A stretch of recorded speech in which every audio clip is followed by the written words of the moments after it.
Hello everyone! 皆さん、こんにちは。いかがお過ごしでしょうか？今週はですね、サリーとゲーリーのアメリカ探訪エクスプロアメリカ、名古屋領事館からですね、アメリカ領事館からお届けしたいと思います。それでは、今回、最終回となってしまったんですが、在名古屋アメリカ領事館首席領事のゲーリー・シェイファー領事に今日もご参加いただきたいと思います。So, Gary, thank you very much for joining us today. I'm very happy to be here today, but I'm also very sad that this is our last show together. いやー、ということで、ちょっとね、皆さんにご案内していたんですけれども、今回、本当に寂しいことにですね、ゲイリー・シェイファー領事がですね、この後一度アメリカに帰任されるということでですね、今日はサリーとゲイリーのアメリカ探訪エクスプロアメリカ最終回というふうになってしまったんですが、ぜひ皆さんご覧いただいている皆さんですね、今日もどちらから見てらっしゃるか、いつもこの東海地方だけじゃなくて日本各地、また世界からですね、いろいろとコメントをいただくことが多いんですけれども、ぜひ皆さんどちらから見てらっしゃるか教えていただけたらと思います。そして、ぜひですね、ゲイリー・シェイファー領事、この番組1年間と少しですね、お届けしてきましたけれども、皆さんからのシェイファー領事へのメッセージであるとか、また何かお伝えになりたいことなど、どんどんね、お書きいただけたら嬉しいなと思います。ということで、You must be very busy these days, right? Yes, I am getting ready to depart, so I have to finish up some work and I have to make travel arrangements. Right. And of course, not only do I have to make travel arrangements for my family, but also for my cat, right? Because Oscar, the cat that we adopted in Nagoya, will travel with us. Right. And I'll tell you where we're going to go at the end of the show. Okay. That'll be a surprise. はい。ということでですね、シェイファー領事は今本当に毎日ね、もちろんお仕事もですけれども、またお引っ越しの手続きであるとか、また皆さんね、ご存知のように、猫ちゃんのオスカーくん、ね、保護猫ちゃんのオスカーくんも一緒についていかれるということでですね、その準備なんかもあってとても忙しくされているということなんですけれども、これからですね、今日のこの配信番組の最後には、シェイファー領事が今度どちらの国に赴任されるのかというね、そのあたりの情報もお届けしていきたいと思います。ぜひ皆さん最後まで、一緒にお付き合いいただきたいと思います。さあ、それではちょっとコメントいただいているのでご紹介していきましょう。今日はね、事前からね、いろいろとメッセージもいただいておりました。シェイファー領事が最後ということでね、皆さん寂しいというね、メッセージたくさんいただいてるんですけれども、翔子さん、こんにちは。岐阜から参加していただいてます。ありがとうございます。最終回寂しい。ね、本当に。ありがとうございます。犬飼幸子さん、名古屋から参加してます。ありがとうございます。We will miss you. Yeah, we all miss you. Yeah, you've been here for 4 years, right? Yes, I've been here for 4 years, and that is exceptional. Right. Typically, U.S. diplomats spend 3 years in one country, but I loved Nagoya and the Tokai region so much that I applied for an exception, Right. and the State Department agreed to let me stay for 1 extra year. So I've been here for 4 years. I'm the luckiest man in the world.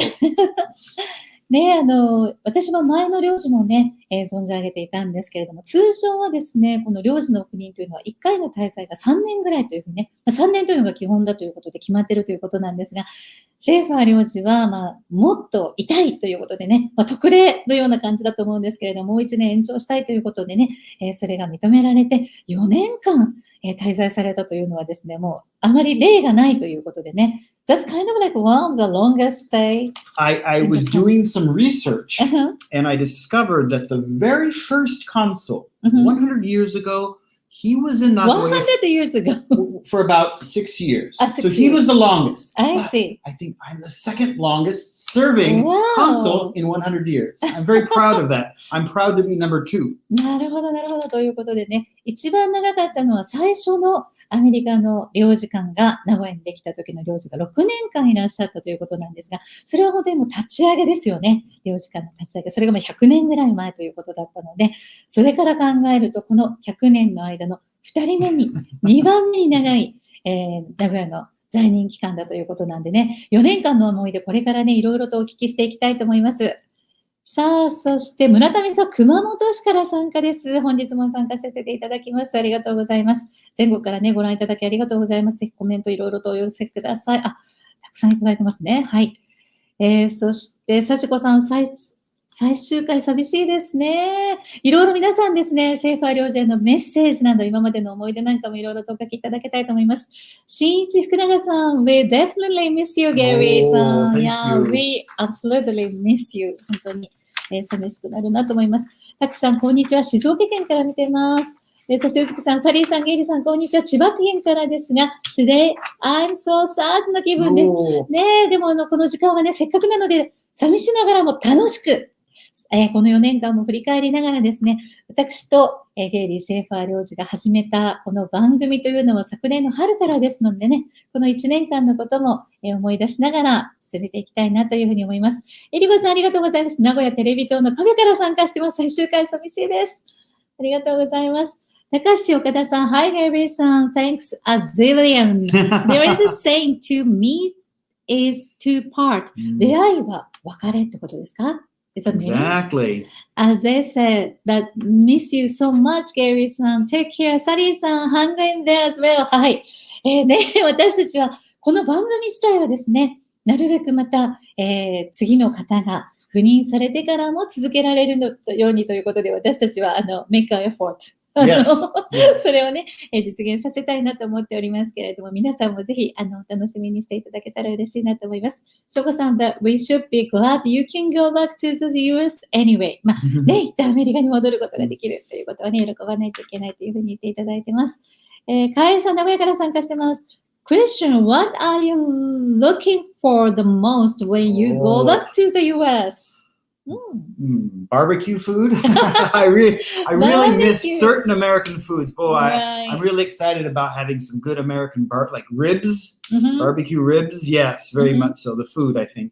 はい、ありがとうございます。ちょっと皆さん今日気づいていただけましたでしょうか？シェーファー領事は初めてスーツではなくて、このポロシャツでね。Yeah, your style is like moving. Right, I'm getting ready to move. So いっぱいね、いろいろね、準備をされないといけないので、今日はなんかスタイルでお越しいただいてます。ちょっとコメント紹介してね、この4年間のお話に行きたいと思います。ミカコさん、サンフランシスコのミカコさん、最終回そうなんですね。シェーファー領事がね、一旦アメリカに戻られるということになりまして、今回がこのシリーズの最後となりました。まさやさん、名古屋から参加です。2年前に津田梅子さん、ご親族の大阪外大、名古屋外大、津田名誉教授の名古屋イングリッシュフォーラム講演に参加して、ご領事館支援いただきました。はい。改めてお礼申し上げます。ありがとうございます。そして、たくさん、富士山に一緒に登りたかったです。次の赴任の時にはぜひ、Yeah, there might be a chance for you to come back to There Japan. will be, and we're going to talk about that at the end of the show. I promise I will be back. はい。ありがとうございます。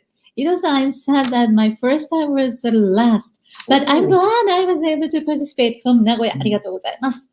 ねえ、古賀さん、名古屋の名古屋愛の深さが通じて通常3年のところ4年赴任されたのです。そうなんですね。このあたりも歴史からまずね、お伺いしていきたいと思います。じゃあちょっとここでですね、一旦ですね、皆さんのコメントをちょっと一旦お休みしまして、この4年間の振り返りを言ってみたいと思うんですが、まずですね、ゲイリーさん、so you came here back to this area, Tokai region, was like first time you came to Japan was as an English teacher in 岐阜ということでね、岐阜に何年か前にですね、一番最初、来られた時が岐阜の池田町だったということなんですが、ちょっとそのお話も聞かせていただけますか？ Please, can you tell us just summarize about that? Yeah. So for me, coming to Nagoya as a diplomat felt like my destiny. I was so lucky because I first came to Japan in 1990, so 31 years ago. Wow. And I was an English instructor in Gifu Prefecture. And so it was amazing to be able to come back to this same region 31 years later as a diplomat. And I even met some of the same people I knew 31 years ago. That's amazing. I amazing. went back to the school in Ikuta, and I'm sorry I don't have a great picture of it. But just to be back in the same culture Mhm. as I was, with miso katsu again and Nagoya Jo and all these things that were part of my first Japan experience has been very, very special for me. ねえ、この番組でね、もうすでにご存知の方もいらっしゃると思うんですけれども、ゲイリー・シェイファー領事は1991年、30年前にですね、岐阜県の池田町にですね、イングリッシュインストラクター、英語の先生として赴任されたということで、30年経って、また同じようにですね、その当時の皆さんと会うこともできたっていうね、これは本当に素晴らしい体験だっていうことなんですけれどもね。Yeah, and then now you said it's a destiny. 本当に運命的なね、またこちらの地に来るということ、今度は外交官として赴任されるということがね、2017年の8月ということで、ちょうど4年前になるわけなんですけれども。Yes, I even have a picture of me on my first day of work. And if you look at this picture, I think you can see how excited I am. はい、 how こちら happy 皆さん I ご覧 am. ください。これ、4年前に赴任される時の初登庁。すいません。初登庁の時の写真だということなんですよね。And I look a little younger too. 4年前、You look the same, but ね、4年前に初登庁される時の写真だそうです。Wow, so please, we'd like to know about what's your memory about this 4 years in this area? 4年間の滞在、いろんな思い出があると思うんですけれども、特にどんなとこから印象に残っていらっしゃるかお話しいただきたいと思います。Well, one thing, of course, has been taking advantage of COVID to do things that we didn't think were possible before. Like this show. We started this show because it became difficult to meet people outside the consulate. So we used this wonderful technology, Facebook, and now we get to meet people, interact with people who we've never really met all over the world. And I just enjoyed, this is my favorite episode, by the way. Does everybody remember the episode about pets? Right? The pet episode? This was really one of my favorites. We talked about famous dogs and cats and expressions about animals. Remember? Raining cats and dogs. And this was a really fun one. But I've enjoyed finding new ways to meet people. Right.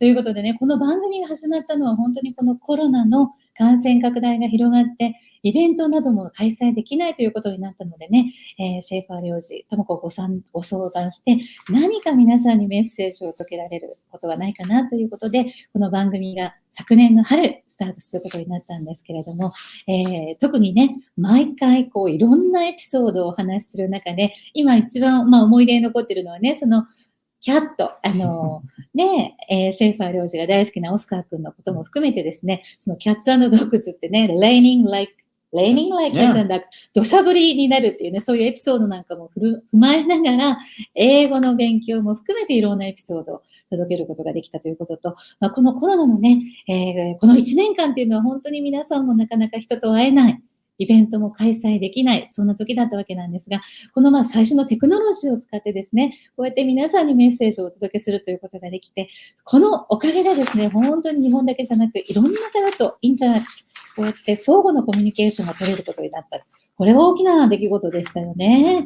ちょっとね、ここでじゃあ先にその話が出たので、一番最初のね、写真がね、あるんですよ。Saliとゲーリー Explore America。これが一番最初、これはですね、なんと4月に、初めては録画でね、いろいろとテストをやってみて、5月から生配信が始まったんですけれども、8月まではなんと私は自宅で、そしてシェイファー領事は領事館ということでね、別々の画面で行っていたんですが、一番最初にですね、これ、8月なんですが、アメリカのメディアについてお伝えしたときに、初めて領事館から生放送っていうこと、生配信っていうことをさせていただきました。これはね、ここに至るまでにね、途中で画面がですね、Wi-Fi が落ちてしまって、シェイファー領事を一人で取り残したり、いろんなことが、ハプニングもありながらですね、そうやってこんな感じでね、お届けすることもありました。さあ、それではですね、ちょっとどこから始めましょうか。シェイファー領事とじゃあ私のちょっとこの写真がね、出てきたので触れてもいいですか？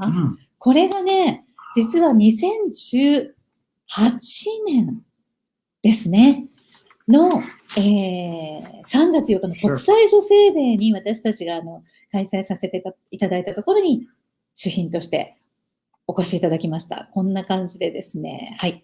こんな感じで。その時のポスターを持ってきていただいて、これがね、本当に国連の方もいらっしゃって、名古屋の中部、経済産業局の方もいらっしゃってね、開催した国際女性デーのイベントだったんですけれども、この時のポスターを持ってきてくださって。Yes, I remember that event. That was one of the highlights of my tour in Nagoya. I have this, I keep this poster in my office. You can see it has Sally's picture and my picture on it.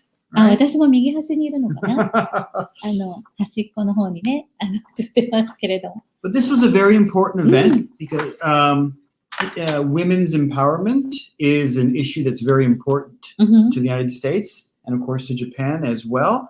And so I was invited to represent the United States at this event on International Women's Day. And so I got to speak to an audience. And that's really one of the most important things we do at the consulate is connect with people directly. It's harder now with COVID, but that was a wonderful example of what we call people-to-people relations or grassroots diplomacy, getting to share the U.S. experience with women's empowerment and also learn about some things that these fantastic women entrepreneurs are doing here. So I'm learning and also telling about the situation in my own country. Right. ということでね、国際女性デーのイベント、たくさんの女性の方々、起業家の方々、いろいろなね、思いを持った女性たち、登壇していただいたんですけれども、シェイファー領事にとっても、やはりこの女性のエンパワーメント、女性の啓発であったり、エンパワー、この元気づける、励ます、勇気づける、活動をね、促進するための、そういったイベントを、やはりこの外交官としてですね、領事館のお仕事としては、日本と、アメリカをこう結ぶというね、You said like grassroots? Yes. なんか芝の根、草の根運動っていうことですね。So instead of when sometimes we think about diplomacy as governments talking to governments, and that's true. Right. Another important part is the grassroots, people talking to people, and that's mostly what we do at the consulate, right? The embassy maybe talks to the foreign ministry, but in the consulate, most of what we do is at the grass level, right? I see, I see.So just like that event, yeah. 新しいワードを覚えました。grassroot ね、草の根運動ということでね、大使館というのはやはり日本の外務省であったり、この政府とのやり取りっていうのが多いと思うんですけれども、領事館としての役割というのは、やはりこの民間レベルでね、いろいろと交流を持つ、日本とアメリカの架け橋になる、また人と人との交流を持つ、そういうことで相互理解を、国際理解を深めていくというところがお役目ということなのでね、そうやっていろいろなイベントにも参加されてメッセージを届けてくださったということなんですね。Yes.And another great example of that, I know you have pictures too, but for example, I often got to speak to Rotary clubs like this and talk about the role of the consulate or talk about our history. And I always enjoyed getting to meet people like this in these kinds of settings. This is one of my best memories. I've talked to several Rotary clubs. And again, this is another great example of grassroots.Right. ということでね、こちらはロータリークラブで託話としてメッセージを届ける機会も何回もあったということなんですけれども、まさにこれがですね、シェイファー領事にとってはいろいろな経営者の皆様に思いを伝える、アメリカのことを伝えるいい機会になったということで、とてもね、印象に残っているということなんですけれども、そうですね。So when you do speech like this,Of course, you speak Japanese, right? In English, Japanese, both? Those are all in Japanese. Sometimes if I visit a university and it's an English class, maybe the professor will ask me to speak in English, and I'm happy to do that. But for these kinds of events, no, those would be in Japanese.I see. ということで、皆さん、この番組ではですね、ずっと英語をお話しいただいているゲイリー・シェイファー領事なんですけれども、実は本当に日本語もお上手なんですね。本当に自由自在に読むことも書くことも話すこともされるんですけれども、今日は Can we listen to your Japanese somehow? 今日はちょっと特別に今日はですね、ちょっとね、日本語で失礼したいと思います。じゃあ日本語を混ぜてね、お話しいただきたいと思いますけれども、こうやって託話でもですね、日本語で皆様にお話しされたり、また大学なんかではですね、英語で話してほしいというリクエストがあって、英語でもお話になることもあるということなんですね。それではここから少しね、シェイファー領事のこの4年間の思い出、たくさん今日写真を用意していただいたので、お話しいただきたいなというふうに思います。日本語で英語で Yeah, in English. Okay. Whichever.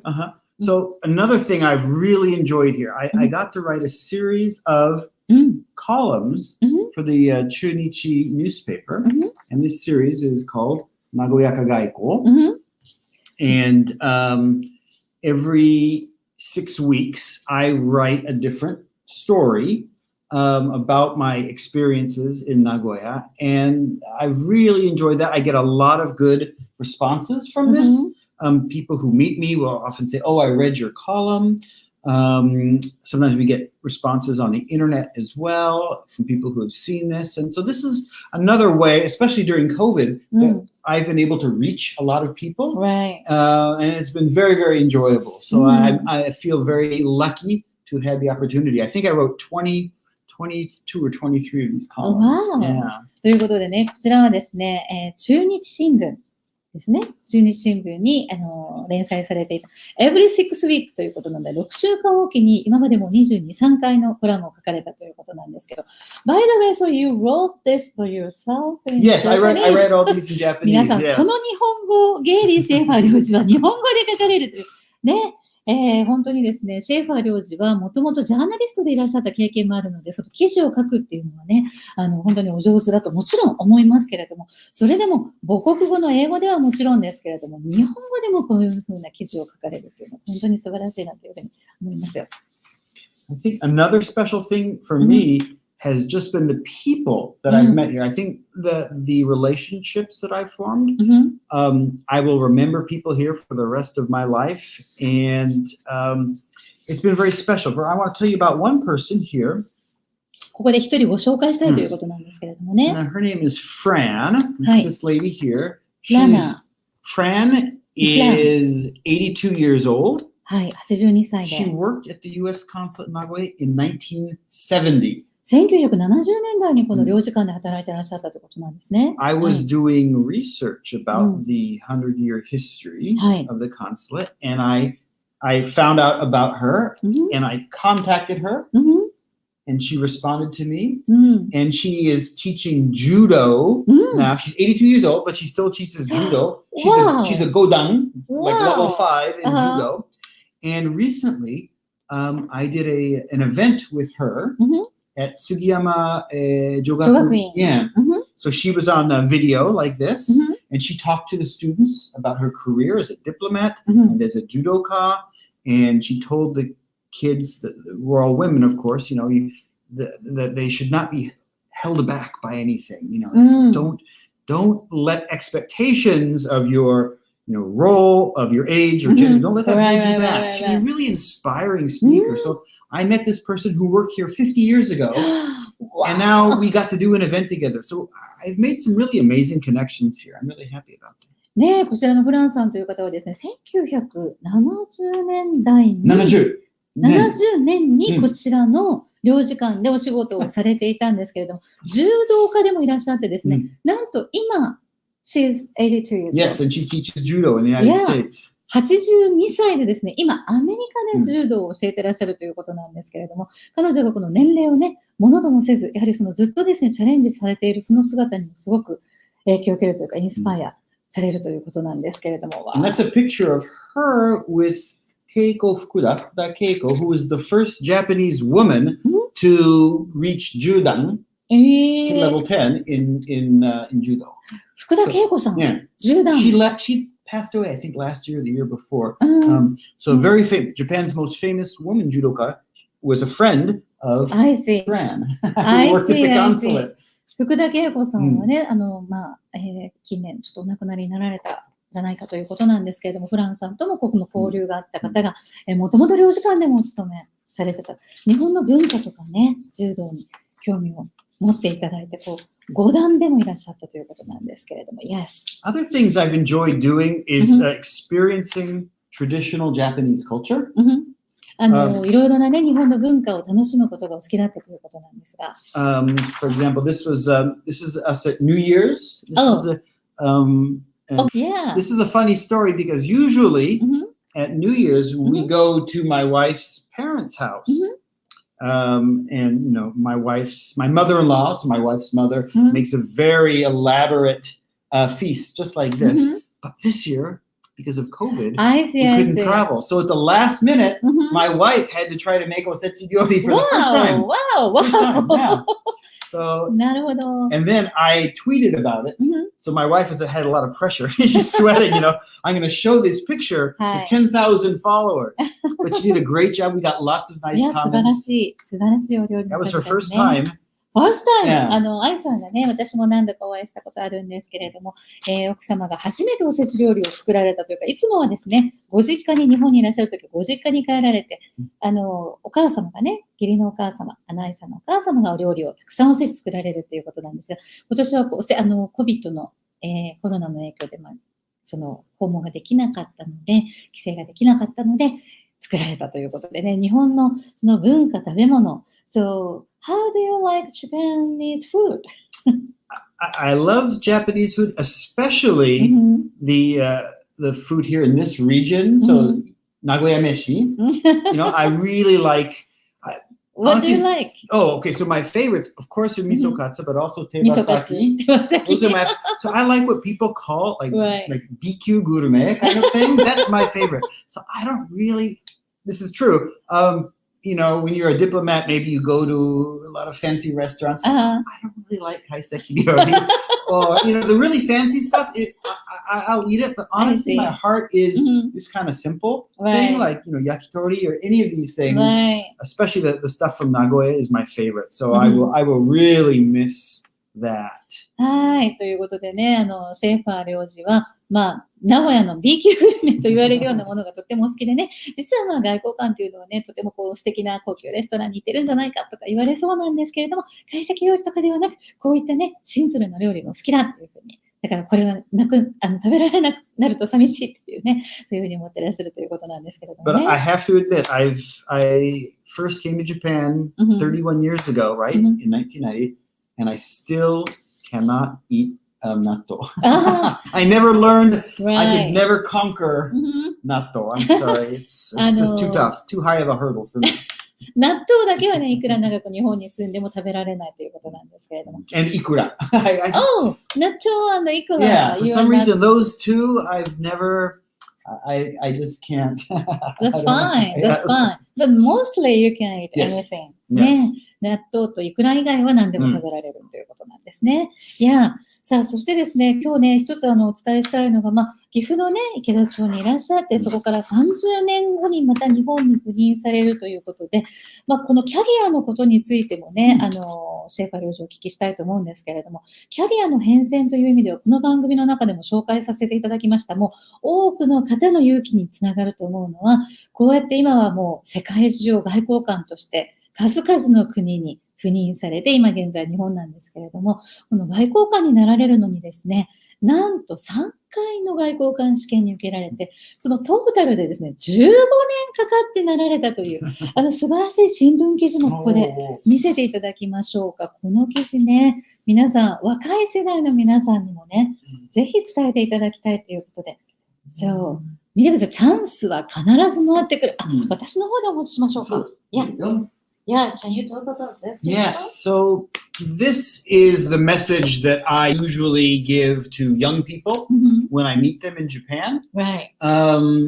You'll always get a second chance. A chance will always come around. And that's been true of my life. As you say, I failed the Foreign Service exam the first time I took it by 1 point. And then I took it again a few years later, and I passed the written exam, but I failed the second stage, the oral exam. And then a few years later, I tried one more time, and I passed. So I never gave that dream up, and eventually my chance did come. And I know Japan is a society that places a lot of importance on tests. And so I know a lot of young people feel pressure. Maybe they think, oh, I failed this, my dream will never come true. No, that's not true. I always tell them, please, maybe you won't get to do what you wanted to do right away, but if you persevere and keep working, you will eventually get that second chance. I truly believe that.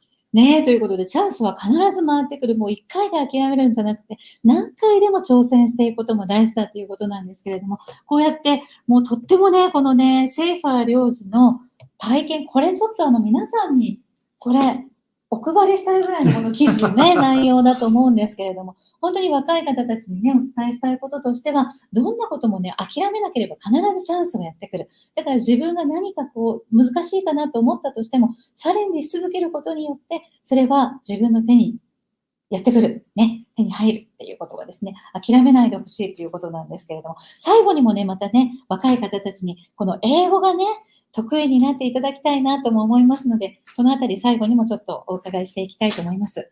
さあ、そしてですね、何か他に今日持ってきていただいた写真の中で思い出に残っているところであるとか、何 So かありました I ら教え told てい you ただけ that ます I か？ taught at a middle school in Ikuta, Right. 31 years ago. I got to visit the school. I spent one day in Ikuta. I met the mayor, and then I went back to the school where I had taught and got to speak to the students. This is an actual picture. I'm sorry it's very small, but maybe you can show. Yeah. This is me standing in the same classroom 31 years later. That was such a special event for me. Of course, the teachers whom I worked with, have since retired or gone to other schools. But getting to stand in the same classroom again and seeing, in some cases, kids of my students were there. It was just really an emotional thing for me and a very, very special experience. はい。ということでね、池田町にもう30年前にいらっしゃった場所にですね、またそのクラスルームを訪れて、実際にこれが実際の写真なんですけれども、そこを訪れることができたことによって、それだけの年月を超えてですね、そこで時間を過ごすことができたことっていうのは、本当にゲイリー・シェイファー領事にとっても、いろんな思いが込み上げてくる、そんな時間だった。実際にだってその時に中学生で、シェイファー領事から英語を学んだ方がですね、その後国際機関で仕事をされたりとか、いろんな風に成長していかれるもう大きなインパクトをね、グッドインフルエンス、そういうものを与えられたことっていうのはすごく人の人生にそうやって関わって、その後成長を見届ける。普通、数年滞在してまた戻ってこないとそういう経験ってできないわけですもんね。So you met them after 30 years. Yes, some of my former students, and I was very pleased that one student,He is a civil servant, like a公務員 for, I think, maybe the prefecture. Even. And he was, when I met him, he was about to go to UNESCO. ユネスコで働こうと、パリのユネスコで And 働 he こうと told され me, てたんです Mr. ね。 Schaefer, you really influenced me because, well, he said one thing I remember was, he said, don't just learn one foreign language, see if you can learn more than one. So he's going to Paris now, so he studied English and French. And I told him, if you learn more than one language, you will, your English will become better if you learn a second language. Right? I see. People always say, how do I make my English better? And I say, study another language. Because then you start to notice connections. Oh, this word is the same in French and English. Or this pattern is similar. I see. So if you learn more than one language, your world will really...your horizons will really get big, and you'll get better at English too. I see. ということでね、その時の教え子だった生徒さんというのは、ユネスコでね、働くということも考えたということなんですが、その時にね、シェイファー領事がアドバイスされたのは、英語、一つ別の外国語を学ぶっていうことはものすごく視野が広がるということなんですが、それだけじゃなくて、またもう一つ新しい、言葉を覚えてみる。それでパリっていうこともフランス語なので、フランス語を勉強しだすと、英語を勉強しながらフランス語を勉強すると、こういう単語は似てるなとか、こういうふうに文法はなっているんだなっていうことでね、お互いに相乗効果で語学を勉強できるという、それは本当にね、皆さん努力の賜物だと思うんですけれども、シェーファー領事も、So you speak, how many languages do you speak now? I speak well Japanese and French. But I mean, I've studied as a diplomat. Gosh, I studied Polish. I studied Portuguese, and when I was in college, I studied German for 3 years as well. So I've studied many languages, and as you know, when you don't speak a language for a long time, you forget it or it gets very rusty. But right now, I'm very comfortable in Japanese and French. I see. But I've studied many languages. ね、ということで、なんとですね、これだけもちろん母国語は英語でいらっしゃるんですけれども、日本語も、そしてフランス語も流暢でいらっしゃるんですが、それ以外にポーランド語、ポルトガル語、ドイツ語などもね、勉強されたということなのでね、本当にこの語学ができると視野が広がりますし、またその国その国で、実際のコミュニケーションもスムーズにできるという意味では、本当にね、語学ができることによって世界が広がる。もうそのホライズンが、その水平線が広がるっていう感じだと、視野が広がるということだと思うんですけれどもね。ありがとうございます。ちょっとじゃあその後、ちょっとコメントを読ませていただいてもよろしいですか？はい、もうたくさんいただいているのでね、皆さん今日は本当にシェイファー領事の4年間の思い出を語っていただきながらですね、今こうやって、進めております。さあ、どこまで紹介しましたかね。ですね、はい。はい、ここからかな。はい。小川さん、名古屋の、ここまで紹介しましたね。そうなんです、そうなんです。さあ、そして自宅でテレビにミラーリングしてみてます。杉本さん、ありがとうございます。古さん、見てます。ありがとうございます。さあ、そして、かえさん、I mean the things you want to do first when you go back to the US、何をアメリカに帰ったら一番やりたいですか、So it's been a long time? It's been 2 years since I went to the United States. So the last time I went to the United States was before Corona. Right. Now, most people in the United States have been vaccinated, so things are getting back to normal. Yeah. So, I want to sit out in a restaurant, maybe outside on the deck, and have American beer and barbecue food. That's one of the first things I want to do. And of course, I mean, I want to see my family. My family is spread out in 2 different states. So some of my family lives in Minnesota, and some live in Colorado. So I'm going to visit all of them. That's what I really want to do. はい。ということでね。アメリカは、ワクチンの接種が進んでいるので、アメリカに戻ったらですね、2年ぶりコロナの、感染が広がった後のこの2年ぶりということなんですけれども、まずは、レストランに行ってですね、ちょっとね、外に座ってアメリカのビールを飲みながら、食事をしたいなっていうことなんですが、もちろんご家族の皆さん、今はですね、ミネソタとコロラドにいらっしゃるということでね、いろいろなその家族の皆さん、ファミリーの皆さんに会いたいということでね。So, you're kind of like getting excited. I'm getting excited. There's an amazing water park, you know, in Minnesota that I want to take my kids to. It's kind of like Nagashima Spa Land or something. So really slides, you know, and different attractions. So my kids, we always used to go there when we were in the United States. And I understand it just opened again. So we'll be able to go back. So I'm looking forward to doing things that we used to do when we lived in the United States, like going to this one water park. ね、ということで、そちらに長島スパーランドのようにね、その水の遊ぶ、大きな公園、パークがあるということなのでね、そこによく子供さんと一緒に行かれてたということなので、そういったところに行ってみたいなということなんですよね。はい、佐藤さん。領事大変お疲れ様でした。さらなるご活躍をお祈りしていますといただきました。ミシェル・マクスレンス。はい、長いメッセージいただいております。Thank you so much for everything you have done for America and Japan. We have all appreciated you bringing our 2 cultures closer that's together. Such a nice message. And all the great history that you have shared. Best of luck with your future endeavors. Living in Nagoya, but my heart is always in New Mexico. Thank you so much. ミシェル・マクミランさん、ありがとうございます。ね、素敵なメッセージ、ありがとうございます。New Mexico is right next to Colorado, so we are from the same region. I see. 同じエリアだということで、すごく進んじゃった。ごめんなさい。はい、ありがとうございます。さあ、杉本さん、いつもツイッターを楽しみにしてました。もう、領事のツイッターが読めないのは寂しいです。So, you are not update. I update it every day, but so I will update it. I will continue to tweet until I get on the airplane. I see. 飛行機に乗るところまでですね、ツイッターをね、更新されるということですので、ぜひ皆さん今ね、大勢のファンの皆さんが、名古屋の領事館の、ゲイリー・シェイファー領事のね、ツイッター、皆さん見てくださってると思いますので、またそちらもね、写真も日頃の、毎日の生活の写真もたくさん載ってますので、ぜひ皆さん見てください。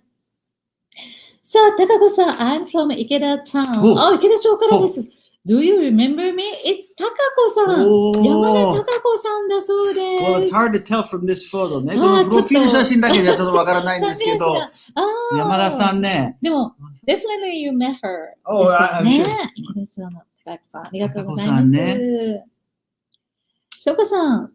An exceptional, longer serving in America. I was very lucky. Yes, I was very lucky to be here for 4 years. So, 鈴木さん、ゲイリーさんのポロシャツ姿もいけてます。Yeah, your casual style is moving. Great. Yes, I'm getting ready to move. So this is my informal look. 杉本恵美さん、若い。さっきの写真だったかもしれないですね。翔子さん、Oh, this day in 1990, I got married and moved out to Gift Prefecture. That's the year that I arrived. オスカー君、はい、いろいろメッセージいただいております。そして、really love this program. 翔子さん、ありがとうございます。で、この番組をですね、ぜひね、この後も来月からもね、続けることができないかなということで、今企画ちょっといろいろと進めてますのでね、シェイファー、領事。そのあたりも。はい。とみこさん、出会いの素晴らしい、ご縁素晴らしいですね、といただきました。達也さん、この番組を初めて見てから CBC ラジオにシェイファー領事がゲスト出演されていて、日本語ペラペラでびっくりっていうことなんですけれども。Would you like to talk about something during the time in Japanese? Sure, absolutely. いや、もう本当にこの4年間は素晴らしい経験でして、私の期待をはるかに、超えたものでした。でも、さっき運命という言葉を使わせてもらったけれども、やっぱこれ運命ですね。31年前ですか？英語の指導員として働いたことのあるこの岐阜県にですね、もう今度外交官、アメリカを要するに代表するものとして戻ることができたのは、これ以上の幸せはないと思います。本当に皆さんに大変お世話になりました。運命ということは何回も使うんですけれども、この領事館が、設立100周年を迎えた年に、私がいたのも一つの運命だと思いますよ。たまたま、去年のことですけれども。And I don't know why I'm starting to speak English. なんか今、立場が逆になってしまったような気もいたしますが。すごい日本語上手ですよね。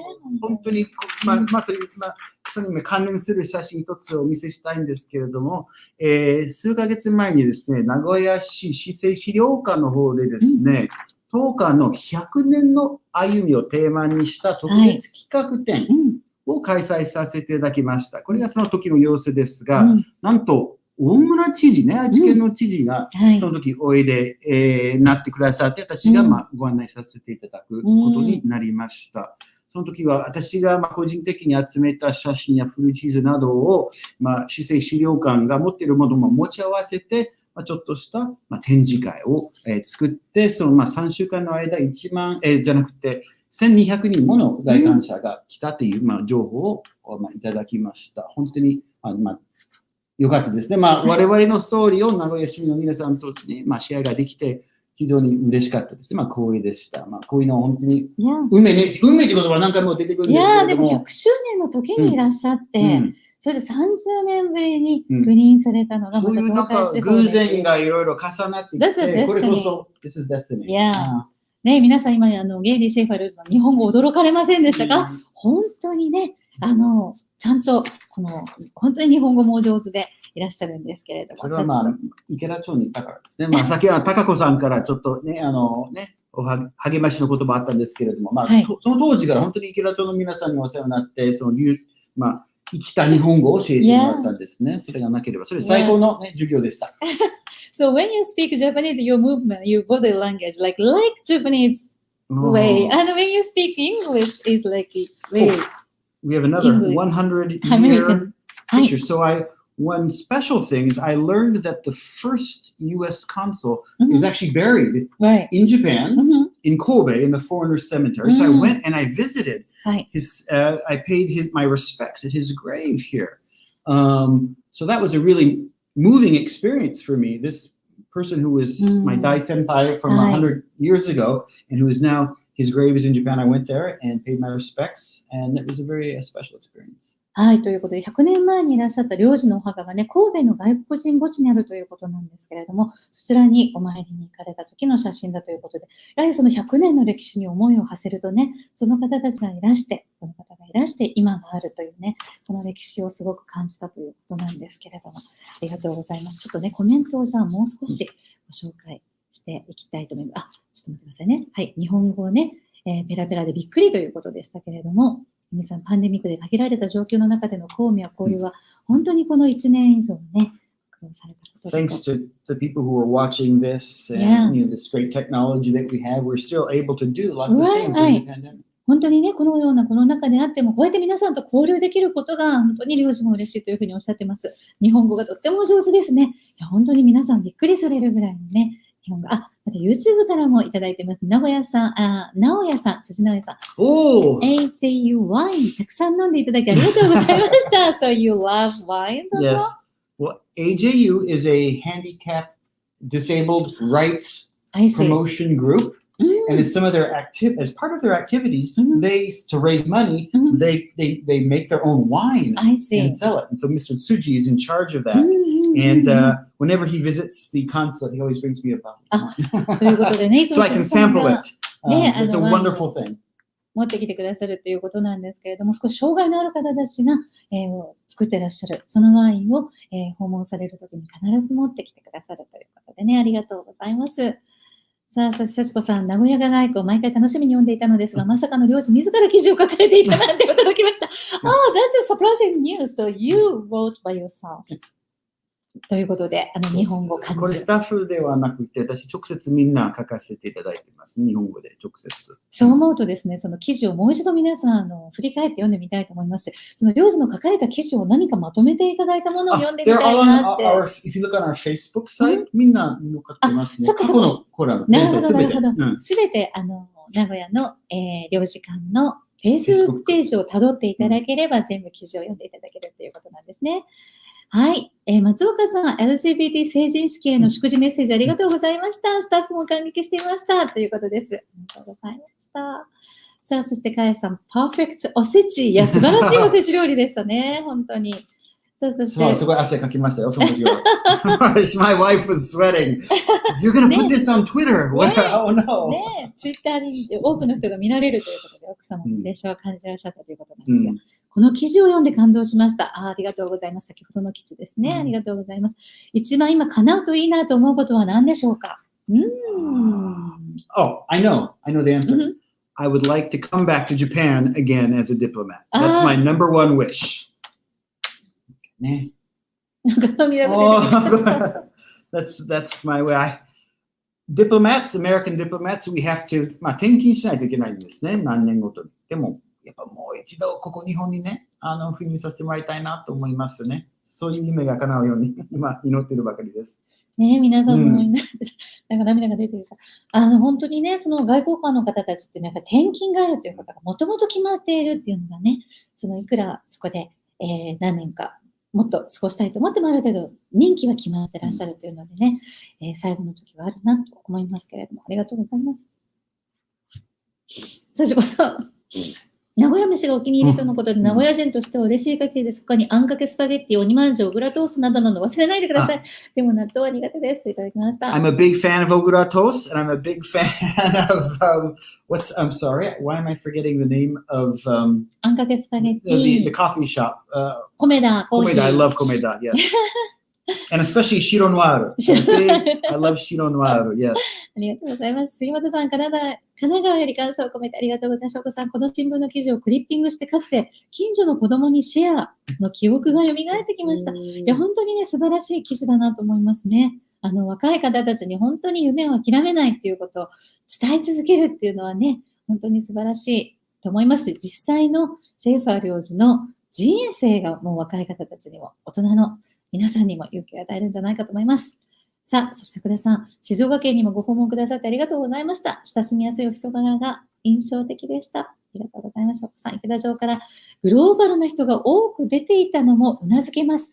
そういうふうに池田町からね、そうやって、シェーファー領事だけではなくて、そうやって何人もの方が行かれるという、そういうふうなつながりがあったんじゃないかと思うんですけれどもね。ありがとうございます。村上さん、日本とアメリカ2つの仕事と生活して、一番の違いと気づきをお知らせください。お疲れ様でした。Cheers for working in Nevada. どうでしょうか、そのね、through your work and life, what's the biggest difference between Japan and the United States? なんでしょう、ちょっと大きなクエスチョンですけれどもね、日本とアメリカの違いの、何が一番の違いでしょうか。ちょっとこのご質問ね、また後ほど。これ保留しときましょう。池田町は夫の故郷です。成子さん、ありがとうございます。たくさんコメントいただいてますね。Oh, somebody else with a connection to Ikeda Cho. Her husband's from Ikeda Cho. いや、松岡さん、ありがとうございます。そして、源さん、国枝さん、それは私です。今、パリにいるのはシェーファー先生のおかげです。He's watching. So I was talking about you. どうしよう、もう私またサリがちょっと感動したようですけれども、いや、こういう例ってすごいですね、本当に。国枝くんね。わお。いやー、でもその話、ね、ご本人いただきましたね。やっぱりシェイファー先生がね、英語だけじゃなくて、もう一つの言葉ね、みんなの外国の言葉身につけた方がいいよと、そういうのをね、本当に私からのちょっとしたそのアドバイスが一つの、きっかけになりまして、今に至るんですけども、ユネスコと公務員としてユネスコまで派遣されて、ユネスコで働いてらっしゃるのすごいですね。自分の教え子がそのように、本当に輝くようになって嬉しいんですね。僕、ろくな先生も何もなかったけれども、多分でも自分の教え子が自分をこう乗り越える、さらに素晴らしいことをするのを見て、こんな嬉しいことはないと思いますよ。国枝さん、ありがとうございます。源さん、ぜひメッセージをお寄せください。ちょっと直接ね、またいろんなエピソードも伺いたいなと思いますし、そうやって実際に英語の先生、アメリカから来られた先生に学んだことの気づきっていうのがどんな風に人生を変えたのかっていうのをね、一度ゲストにお呼びしたいと思います。本当にね、お話聞いてみたい。しかもね、2年前、池田町に行って、元のね、その教え子に会った時に、宴会をやってね、みんなもう大人になってるんじゃないですか。元の教え子と一緒のビールね、飲んだりして、なんか、最高に嬉しかったですよ。なんかそういう大人の会話ができてね。本当に嬉しいなって思います。ありがとうございます。翔子さん、私も苦手なフランス語をやったことで、他の言語の成り立ちなどにも興味を持ち、また日本の伝統を学ぶチャレンジで岐阜に来たような運命です。ああ、そうなんですね。でもこうやってね、日本語をね、この番組見てくださってる方は、英語を勉強中という方も、英語がすごくわかる方もいろんな方がいらっしゃると思うんですけれども、やっぱりこうやってね、語学を学ぶことによって世界をもっと知ることができる、コミュニケーションをもっとすることができるっていう幸せとか楽しさ、世界が広がることをね、体感していただけたらいいなというふうに思います。私も何か、新しい言語を覚えたいなと思いますけど、本当にちょっとしかね、挨拶ぐらいしかできないんですが、それでも、その国に行った時にコミュニケーションが取れるっていうのがありますよね。清水さん、ありがとうございます。アメリカを身近に感じることができ感謝しています。否認されるのは寂しいですね。ありがとうございます。ね、本当に今日がね、6月17日、来月、一旦日本を離れられるということでね、今日が最後のゲイリー・シェイファー領事の配信となってしまいました。長井さん、こんにちは。池田町パラグライダーで有名なんですかね。ありがとうございます。Yes, it is. さあ、そして、はい、渥美里穂さん。The event with you and Frank 先生 was amazing. 実際にそれ見てくださった方ですね。はい。フラン先生。82 years old and she's a judoka with a Godan belt. Yeah. She was really inspiring. Yeah. Thanks for coming to my university and sharing such an incredible time. I've learned a lot from you, especially never give up. I keep this word in my mind. Yes, it is definitely unme. Thanks for coming to Japan. She was one of the students from Sugiyama who attended the event that we just had. It was a few days ago. Thank you. 数日前のイベントだったということだね。ありがとうございます。It says, thank you very much again. I am definitely sure to say us. I'll be back. Yes, I will be back. I'll be back. And we can tell people why. So I will be finishing here in Nagoya at the beginning of July, and then I will go back to the United States for about a month to visit my family and recharge my batteries. And then my next assignment is in the Republic of Korea. So I will actually be in the closest country to Japan. I applied for this position because I was interested in working in another Asian country that has many similarities to Japan. Obviously, there are many differences as well. And of course, it's about as close as you can get. So I can keep coming back to Japan for Nenmatsu Nenshi and Obon. I'm really excited about still being close, my wife, of course, is from Japan, and she very much wanted to stay in the region. So I feel very lucky that we got to do that. So even though I'll be in a different country, I'll be pretty close to everybody, and I will definitely be stopping by Nagoya again. ね、皆さん私が訳してもいいんですけれども、シェーファー領事に日本語でも言っていただいた方が、皆さんにもね、はい、今ね、本当におっしゃったのは、そのビッグニュースとしてはアメリカに戻られるんですけれども、その後、次の赴任先はなんと日本からすごく近い韓国に赴任されるということなので、たびたび、1年に1回か2回そのお盆だったり、お正月だったり、奥様のご家族もこちらにいらっしゃるので帰ってくることができるということなんですが、最後じゃあもう一度ね、日本語で皆さんにご挨拶をしていただくとして、ちょっと、メッセージ、ちょっとだけ読んでいいですか？そう、ですから先の方、I'll be back と言ってほしいと言っていただいたんですけど、まさにもう必ず戻りますね。この私の第二の地元っていうかね、第二の地元、嬉しいですね。やっぱここ、岐阜県っていうか東海地域ですけれども、できたらずっとね、このね、名古屋の領事のままでいたいんですけれども、制度的にはそういうわけにはいかないけれども、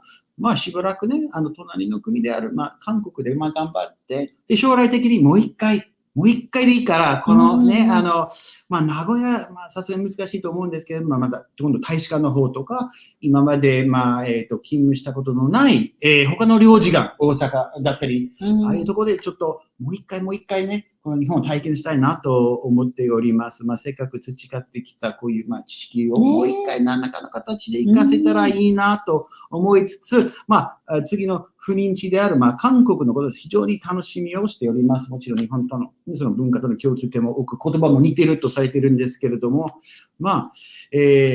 そういうも非常に楽しみをしつつ、この名古屋離れるのは寂しいですね。どうしても本当に自分にとって運命的な仕事でした。自分にぴったりの仕事でした。本当に、そしてサリさんと高校のようにね、名コンビを組んで、毎月のようにこの番組をね、放送することができて、もう本当に楽しかったですね。この COVID の、このコロナの不幸の中の幸せっていうかね、こういう新しい形での皆さんとのお付き合いができるようになったのも嬉しいんですね。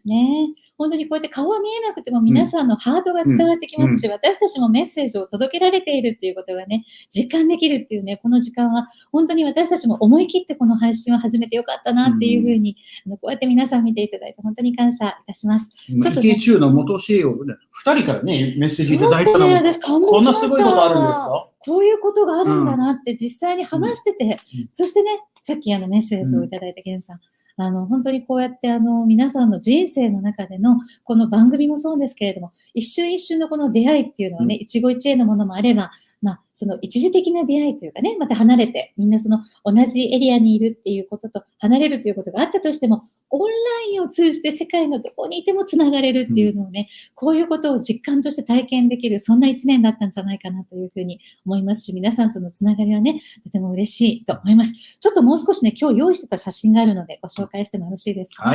これまだ見せてないですよね。This is our first time. これはね、July 4th のアメリカの独立記念日を、毎年、領事館がご招待していろいろなですね、方とご招待されて、ホテルでのパーティーをやってらっしゃったんですが、一番最初に私が司会をさせていただいたとき、これが2018年だと思います。こうやって会場はね、アメリカ一色の感じで行われてるんですが、これがちなみに2019年です。コロナの前の年ですね。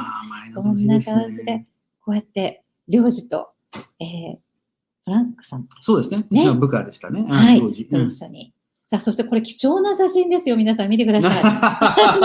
私と、そして領事が一番ね、右にいらっしゃって、大村知事がいらっしゃって、そして日米協会の会長の内藤さん。内藤さんがいらっしゃって、そして河村市長がいらっしゃる。こんな感じでですね、毎年こうやってね、ゲストもお招きして大勢200人ぐらいいらっしゃったでしょうか。以上ですね。それが去年は開催できないということがありましたけれども。今年も残念ながらコロナ禍でね。でも来年以降必ず今度も再開しますので、サリさんにまたその MC のね、司会者の多分コーニーもね、お頼みしたいと思いますけど。何かの形で私もね、こうやってアメリカが大好きな一人としてニューヨークに11年住んでましたけれども、日本に帰ってきて、アメリカと日本のこの架け橋になりたいなと思っていて、こうやって日本語とね、英語を話すということでですね、こういった領事館のシェーファー領事と番組をさせていただくことになって、アメリカと日本のことを情報が伝えられるっていうことは、ね、とても嬉しいなというふうに思っています。さあ、そしていろんなね、番組をやってきました。このエピソードの中でもですね、そのタイムゾーンでね、やりましたし、こうやって猫ちゃんのね、ことについてもいろんなエピソードをお伝えしてまいりました。シェーファー領事の思い出たくさん用意していただいて、お写真はもう大丈夫ですか？いろいろ。もう大丈夫です。まあ、オスカちゃん、オスカ君も、まあ、ご紹介させていただいたし、あと、日間賀島につい先日行かれたんでしょうか。I really enjoy going to out of the way places, you know, not the really most famous attractions. I really enjoy going to, this is just last week, one of my last visits. So, 日間賀島. 日間賀島, your first time? Yes. Oh, you know, I love 日間賀島too. And I recommend that everybody should try to have this タコの丸茹で。ああ、すごいですね、丸ごと。これ、すごいぞ。これが、出てきたらね、どっから箸をつければいいのかみたいな、ちょっと迷いながら美味しくいただきました。This is really good. I recommend that you try that. これハイジのブランコ。このブランコ私も乗りました。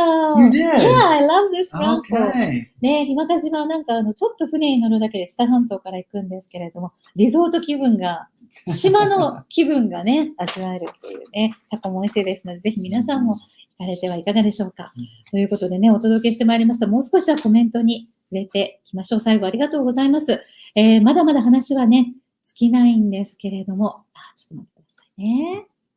さあ、そして、ですね、ここからですね、サリーさん泣くと波動で私をもらい泣き。いや、本当にね、こうやって感動の再会を目の当たりにしたり、今、シェーファー領事がね、何か願い事を叶うとしたらって言ったら、もう一回日本に戻ってきたいって言って、ちょっとまた言ってると涙が出そうになりますけど、そんな風に思っていただいているのはすごくね、ありがたいなというふうに思います。さあ、杉本さん、定期的にオスカー君とネットで出演してくださいということで、またつないで何かできることもあるかもしれないので、企画ね、またご相談したいと思います。杉本さん、ぜひぜひすぐに日本に戻ってきてくださいね。お待ちしています。幸子さん、嬉しいです。ぜひまた日本へ帰ってきてください。引っ越しの準備も大変だと思いますが、ご家族の皆さん、オスカーもどうぞお体に気をつけて、領事ありがとうございました。さあ、そして、稲垣えり子ちゃん、本当に領事の思い感動しています。ね、シェーファー領事のお話でアメリカ大好きになりました。That makes me want to cry. That makes me feel good. 最後心待ちにしてます。ね、たくさんメッセージいただいてます。翔子さん、コロナもオンラインを広げてくれたことによって、みんなが一瞬でつながれて世界にソウルメイトを作り続ける面白いおばあちゃん目指してます。ね、ぜひぜひ、これからもね、皆さんこの番組を通じて知り合った方同士もですし、皆さんもご自身のね、メッセージを世界に広げていただきたいなと思います。杉本さん、韓国ですか？近くてよかったような、ね、まだ本当に帰ってこれる距離ではあるかなというふうに思います。関さん、ゲイリーさんの日本語が流暢すぎて、まるでお笑いタレントのように、いや、本当にお上手でね、本当にびっくりいたします。えりこちゃんは懐かしい写真ですね。積み重ねた日々、本当にお疲れ様でした。さあ、そして最後のコメントいただいてます。石川さん、初めて参加させていただきました。それが最後の参加になってしまうのはとても残念です。何かの形でまた再開してください。ありがとうございましたといただきました。ということでね、先ほどご案内したように、ゲイリー・シェーファー領事は一度アメリカに来月になったら戻られるということでね、もう今本当に最後の皆さんへのご挨拶回りとか忙しいかと思うんですが、その後は韓国に赴任されるということで、地図で見ると日本から近いですし、また帰ってきていただきたいなと思いますし、またこのあれですかね、この番組に出ていただくことも可能なんでしょうかね。どうなんでしょうね。ちょっと公認次第ですけれども、そうですね。ただし、もちろんファンとしては参加したいと思います。はい。ね、これ出演しなくても、皆さんと同じように、こういう形でね、見ながらコメントを書き込んだりはしたいんですね。あと、次の、領事の方は7月、来月に赴任されるということで、どんな方ですか？そうですね。私の先輩で、最近まで、このアジア、国務省でアジアを担当する局のその局長の補佐官でした。だから結構すごい、すごい人ですね、とにかく。で、日本での経験はないんですけれども、今までインドネシア、フィリピン、もう一つそれこそ韓国を外交官として回ってきたものですので、いわゆるアジア通と言っても過言ではないと思います。日本の経験こそはないんですけれども、その多分3つぐらいのアジアの国も体験しているので、多分すぐ溶け込んでくると思いますし、で2年間、日本語を勉強、アメリカのその国務省が直営している語学学校で、今日本語一生懸命必死に勉強しているそうで、多分結構このような番組もね、日本語でもいろいろ対応できるかと思います。ね、ということで、また、次の領事にもまたこうやってつながりを持ってですね、番組を配信できればというふうにも思います。しかも、3匹の猫を飼ってるそうです。猫ちゃん3匹飼ってらっしゃる。そう、大切な情報ですよ、これ。だから、これどころかね、このオスカどころか、今度の SNS、さらに面白くなるんではないかと思う。もう猫だらけになってもね、おかしくない。コーリーもね、3匹。そうなんですね。じゃあまた、そのツイッターとかね、いろんな SNS で発信もしていかれるんじゃないかなというふうに思います。はい。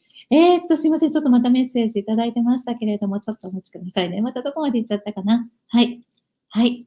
太田さん、サリーちゃんの感動でだけど、いや、本当領事のね、お別れもちょっと本当に悲しいことではあるんですけれども、またそれだけ日本を好きになってくださって、日本にね、戻ってきたいと言ってくださることにもすごい感動しますし、先ほどの教え子さんがこうやってね、成長された姿を生でここで見るっていうことにね、本当にこう、人生っていうものは本当に素晴らしいものだなっていうのをね、感じております。はい。泣けないで、こっちまで泣きたくない。すいません、杉本さん。ありがとうございます。そしてメッセージ、大地さん、田辺さん、Thank you so much. Please have a safe flight back to the States and wish you the best in Korea as well. ということでね、今日も皆さんですね、サリーとゲイリーのアメリカ探訪エクスプロアメリカ。昨年の春から始まりましたけれども、こうやって見てくださる皆さんのおかげで、こうやってですね、シーズン1、シーズン2とお届けすることができました。こうやって皆さんとね、交流できたこの思い出ももちろんですし、ここからもね、まだまだ皆さんと交流を続けていきたいと思いますので、Facebook であったり、Twitter であったり、YouTube であったり、ぜひこの後も皆さんとぜひ交流させていただきたいと思います。SNS とかね、オンラインであれば、シェイファー領事もコメントを書いてくださったり、シェイファー領事の何かになんかコメントする、そういうふうな形のね、交流もできたらいいんじゃないかなというふうに思っております。ありがとうございます。さあ、それではですね、本当にシェイファー領事の、この4年間、どんなメッセージが最後にあるか、ちょっと、どうですか？なんかいろいろお話いただきましたけれども、4年間、ね、あえてどんな気持ちでしょうか？とにかく恵まれている気分ですね。これ以上の仕事は絶対ないといつも自分に言い聞かせてますね。どこに行っても多分ここ名古屋の日本が本当に特別な存在だったと思います。なんか特に外国人のコミュニティも狭いし、みんな知り合っているし、そしてこの名古屋っていう街はね、もうなんでこんなに前の調査アンケートとかではなんか一番魅力のない街とかそういうのを見ていつもすごい不思議に思ってるんですね。多分何でもかんでも揃ってるけれども唯一足りないのが多分 PR ですね。名古屋人はね、みんな自分の住んでるところ素晴らしい多分分かってると思うんですけれども、控えめですから世界にはあんまりそういうの発信しない、アピールしないかも。でも4年間この素晴らしい街にいられたのも本当に恵まれたっていう一言ですね。ありがとうございます。それではですね、ここまでね、本当に皆さんと一緒に応援していただいたシェイファー領事にですね、ちょっと私たちからプレゼントをお渡ししたいなというふうに思っております。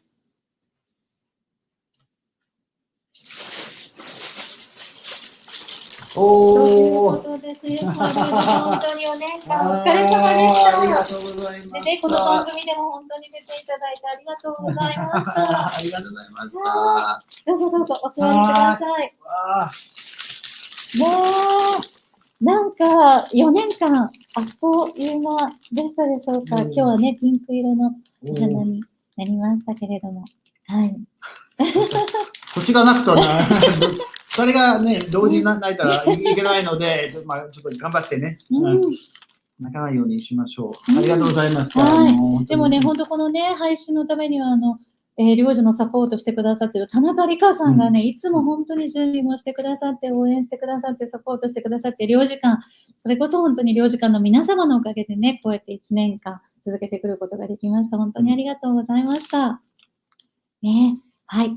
ちょっと待ってくださいね。はい。ここで、もう少しメッセージをじゃあ最後紹介していきましょう。韓国とも再び友好復活して仲良くなれるといいな。本当にね、シェイファー領事もそういうふうに、日本と韓国も結びながら、アメリカも結びながら、活動してくださるんじゃないかと思います。ちょっと皆さんも世界に羽ばたいてくださいね。はい。領事最高です。いただきました。交流しましょう。ありがとうございます。名古屋を愛してくださってありがとうございました。さあ、そして、ゲイリーさん、また会う日までどうぞお元気で、さようならといただきました。ということでね、今日は本当に皆さん、長い時間お付き合いいただいてありがとうございました。名残は尽きないんですけれどもね、私も本当にですね、シェーファー領事とこうやってアメリカのことを届けられる、アメリカの情報について学べる、いろんなことをですね、英語でわかりやすく教えてくださいましたので、このアーカイブはですね、私の Facebook とそして YouTube の方に残っておりますので、ぜひ皆さんね、いろいろと見逃した回なんかも見ていただけたら嬉しいなというふうに思います。そしてオンラインではまだまだこれからもずっと世界がもう一つのようにつながり続けることができますので、ぜひ皆さんともつながっていきたいなと思います。それでは最後にまた何度もお話しいただきますが、in English or in Just Japanese? want to say thank you. Thank you so much. It's been a great 4 years. ということで4年間本当にありがとうございました。それでは皆さんもどうぞお体に気をつけてね、暑くなってきていますけれども、どうぞお体に気をつけて夏を乗り切っていただきたいと思います。またこちらの番組でも、皆さんにお目にかかれるのを楽しみにしています。ということで、Thank you very much for watching. 本当にサポートしていただいて、応援していただいてありがとうございました。それでは皆さん、シェーファー領事大きな拍手を。そしてまた皆さんお目にかかりましょう。Thank you for joining us and hope to see you soon. それではまた失礼いたします。ありがとうございました。Bye. Thank you.